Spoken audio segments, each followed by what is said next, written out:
वो दिन जब कालों के भी काल महादेव की मृत्यु हो गई थी। हाँ, कहा जाता है एक ऐसा क्षण आया जब स्वयं मृत्यु के स्वामी भी मौन हो गए। कैलाश पर अजीब सन्नाटा छा गया।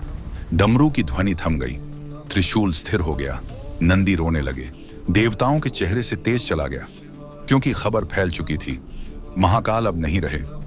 सोचो, अगर काल ही समाप्त हो जाए तो समय किसके अधीन रहेगा?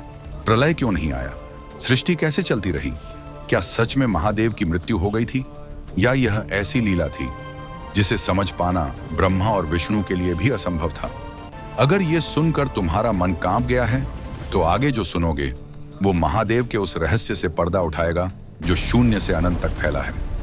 गरुड़ पुराण और शिव पुराण में वर्णन मिलता है कि एक समय ऐसा आया जब महादेव मृत समान प्रतीत हुए। दक्ष यज्ञ में सती जी ने अपने शरीर को अग्नि में समर्पित कर दिया। शिव जी क्रोध और शोक से तांडव करने लगे। उन्होंने सती का निर्जीव शरीर कंधे पर उठाया और पूरे ब्रह्मांड में भटकने लगे। उनका रूप इतना भयंकर और शोकाकुल हो गया कि देवता, असुर, ऋषि सब डर के मारे कांप उठे। शिव जी इतने दुख में डूब गए कि उन्होंने अपना शरीर त्याग दिया और गहन समाधि में चले गए। पूरी सृष्टि स्तब्ध हो गई।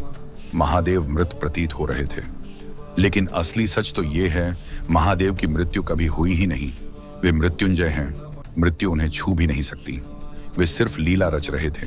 जब सती जी ने पार्वती के रूप में पुनर्जन्म लिया, तब शिव जी समाधि से जागे और फिर से सृष्टि की रक्षा करने लगे। गरुड़ पुराण साफ में लिखता है, शिव जी अमर हैं, अनादि अनंत हैं। वे मृत्यु को भी अपने चरणों में रखते हैं। अगर आप भी मानते हैं कि महादेव तो कालों के भी काल है, तो कमेंट में लिखें, हर हर महादेव।